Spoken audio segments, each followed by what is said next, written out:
Berserk, Chapter 37, Night of Skeleton.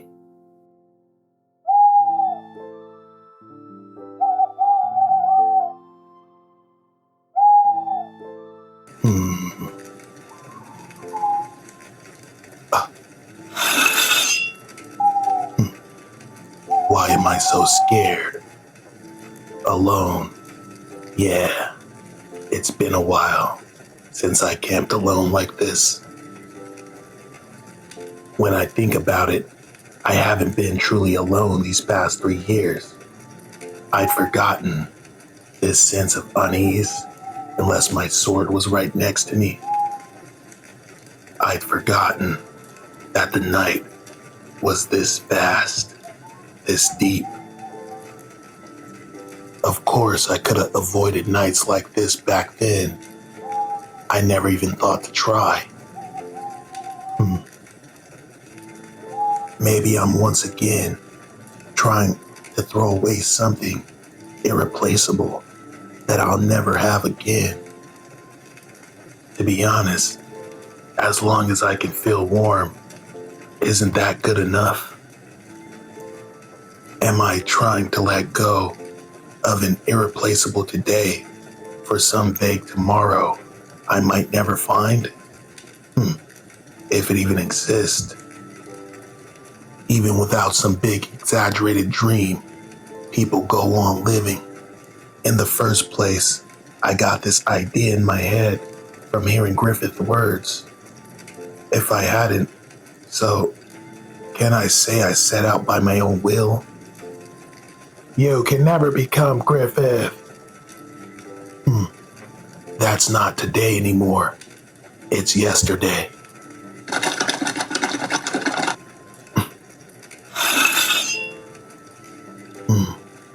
What was that? That bloodthirstiness. A beast? No. I remember this. This savagery. That feels like it clings. Could it be?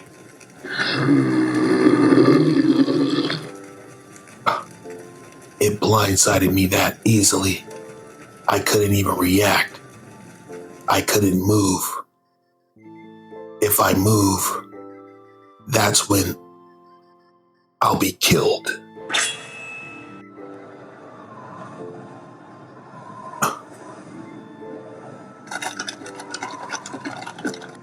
Impossible. I'm sure he was right behind me. I've never misread an enemy's presence once. I could have sworn he was trying to bring his sword down on me. Zod? No, it's not. But this weird, unreal feeling. So the gears have indeed begun turning. Gears? What's that mean? You struggler, take heed. Struggler? 1 year hence shall be the time of the eclipse. You and your friends, those yet unseen of the fleshless flesh, in that unkingly half of yours, shall all be gathered then in that place.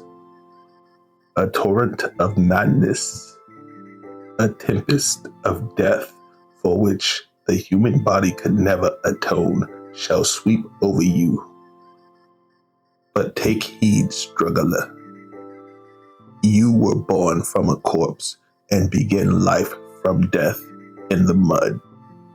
You are closer to death than anyone, thus you excel in escaping it. Who's this? Struggle, contend, wriggle. That alone is the sword of one who confronts death. Never forget this. Who the hell are you? How do you know about me? In the abyss of despair, only he who stands up with broken sword in hand, perhaps. Wait.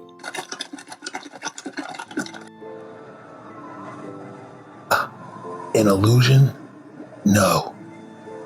The night of a skeleton. Now the snow will melt. Please hurry, Your Highness. You will catch cold. Yes, you are dismissed for the day. Her Highness seems depressed.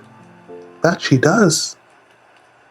Lord Julius, Lord Adonis, and even Her Majesty the Queen have all died in succession. I'd be gloomy too if I lost 3 relatives in a row. But Lord Julius and Lord Adonis aside, Her Highness disliked Her Majesty so much. Don't be foolish. So much the more because they were after all parent and child.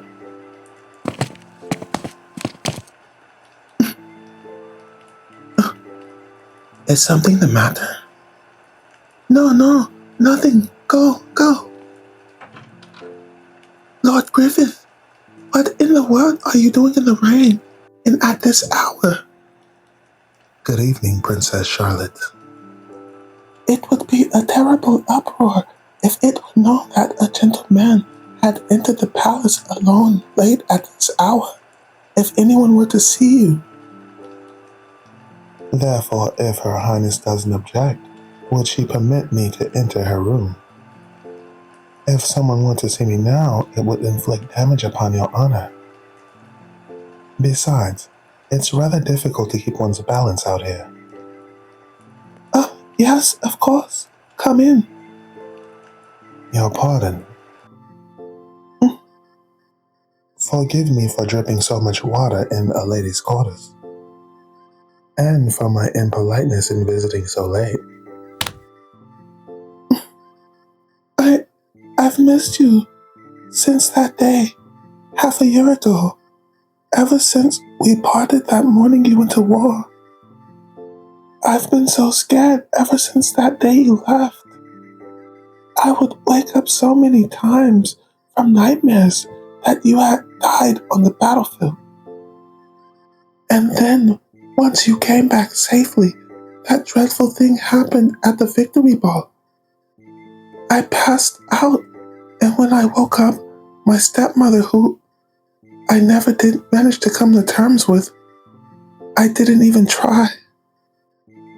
Nothing but frightening things have been happening. I've been so alone.